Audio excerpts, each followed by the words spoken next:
Most pharma professionals get confused between CQAs, CMAs, CPPs, and TPP.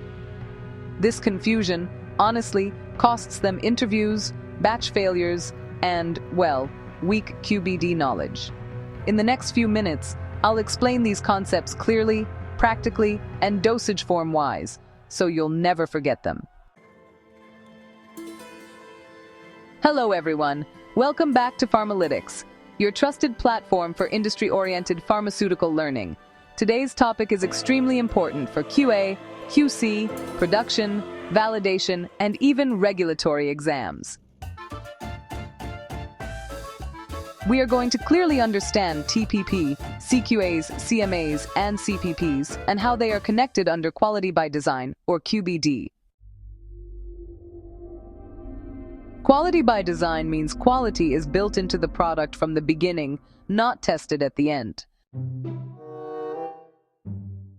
So instead of depending only on final testing, quality by design focuses on, well, a few important things: understanding the product, understanding the materials, understanding the processes, and of course, controlling variability.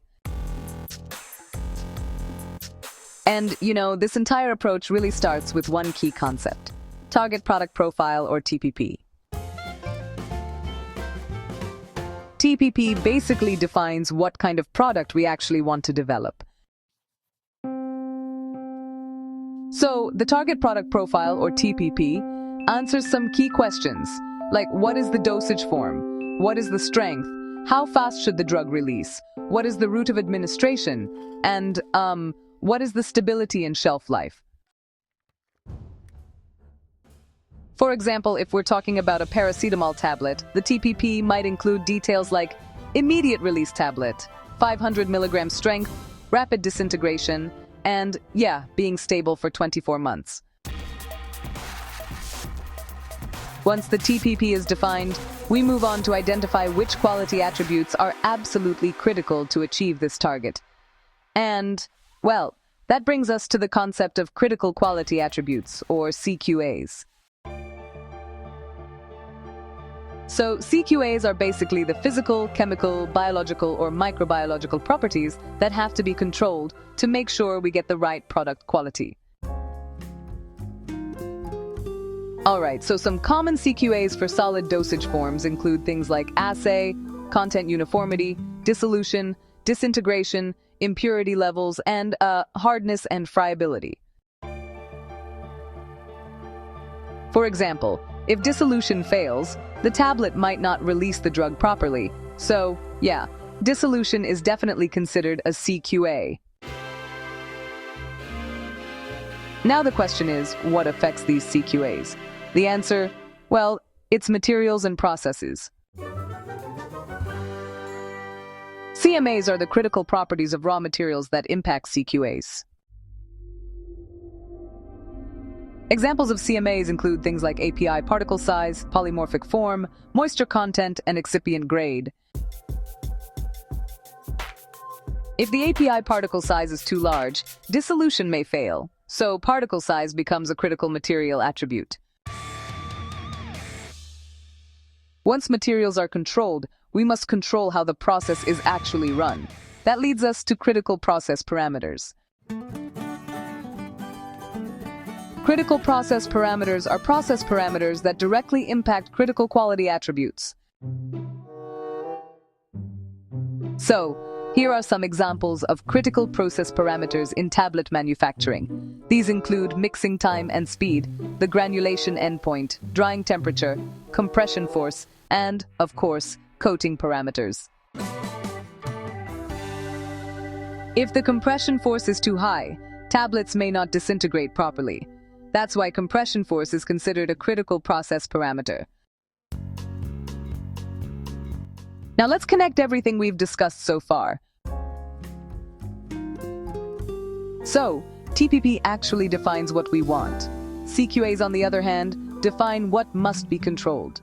CMAs are all about material-related risks, and CPPs define process-related risks.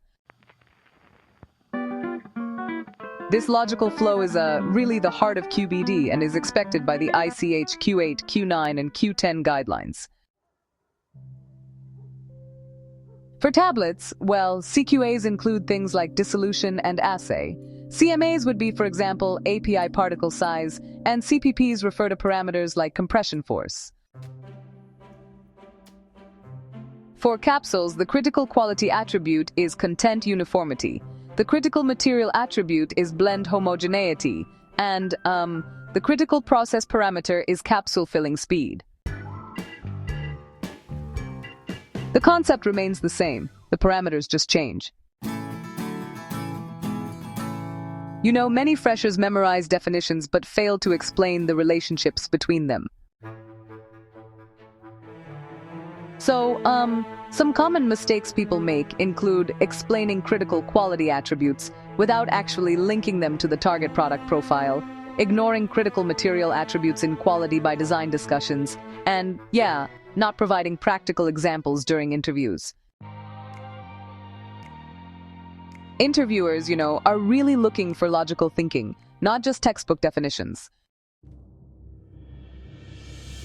In real pharmaceutical manufacturing, batch failures, deviations, and recalls often happen because of, a poor understanding of critical quality attributes, critical material attributes, and critical process parameters. That's why, having QbD knowledge really gives you a strong advantage in quality assurance, quality control, and production roles. If this video helped you understand target product profile, critical quality attributes, critical material attributes, and critical process parameters clearly, then go ahead and like the video, share it with your pharma friends, and subscribe to Pharmalytics. Comment below if you want the next video on risk assessment, design space, or control strategy under QbD.